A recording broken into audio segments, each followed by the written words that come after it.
Nos attentes quand on a rejoint le programme Pfizer Healthcare Hub en début d'année, c'était en janvier, c'était des objectifs, je dirais, en 3 temps. D'abord, pouvoir avoir des retours supplémentaires des professionnels de santé pour pouvoir affiner notre offre.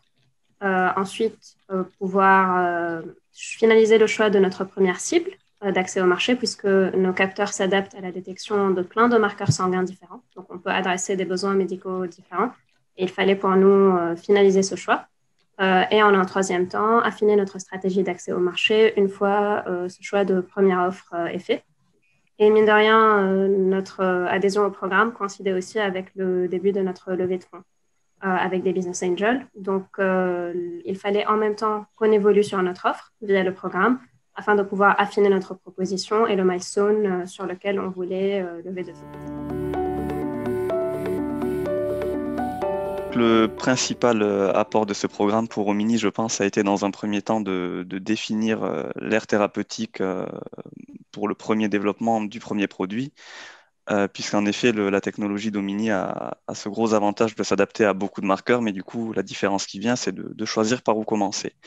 Donc, au fur et à mesure des échanges avec différents experts, on a pu cibler une aire thérapeutique d'intérêt et commencer à travailler ensemble sur le mécanisme d'accès au marché donc pour ce premier produit. Le rôle de l'expert, c'est de rappeler aux fondateurs qu'une levée de fonds, qui est un acte ponctuel dans la vie de l'entreprise, s'intègre dans un processus long et que les investisseurs ont aussi cette réflexion d'un mariage à durée limitée dont on négocie à la fois les termes d'union comme les termes du divorce, entre guillemets.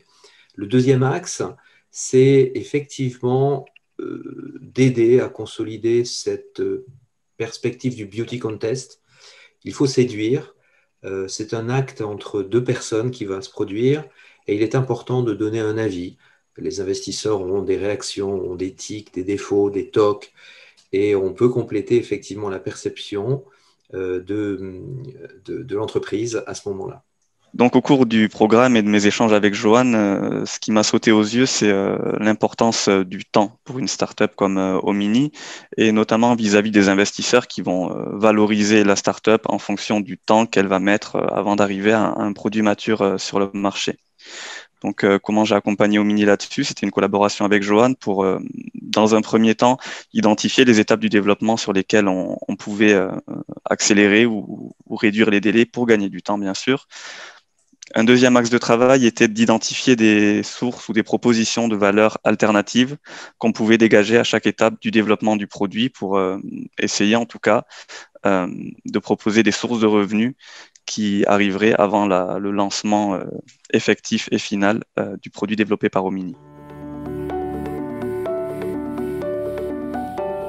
Il est évident que les bonnes startups ont dû et ont pu rester vivantes, ont pu éventuellement faire un travail sur l'agenda, sur le planning de développement. Il faut rappeler qu'une levée de fonds, une croissance du capital correspondent à des étapes dans la vie de l'entreprise et dans la vie de l'equity, et ce n'est pas uniquement pour résoudre des problématiques de trésorerie.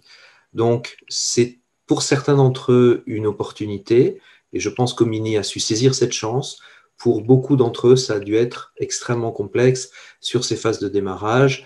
Et d'ailleurs, les portefeuilles des investisseurs se trouvent en cette fin d'année avec une reprise assez significative de l'activité relativement dépourvue. Et on voit des investisseurs qui viennent contacter des conseils pour leur demander s'ils ont des dossiers à leur pousser.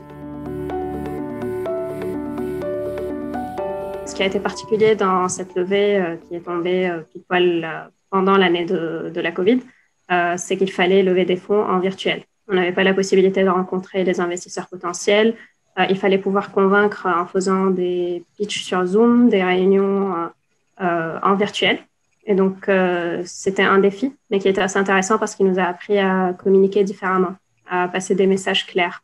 En parallèle, si je me concentre sur le programme en particulier et le lien avec notre levée, ce qui était assez intéressant, c'est que pour la levée de fonds, il fallait des objectifs clairs, un milestone précis qu'on voulait achever.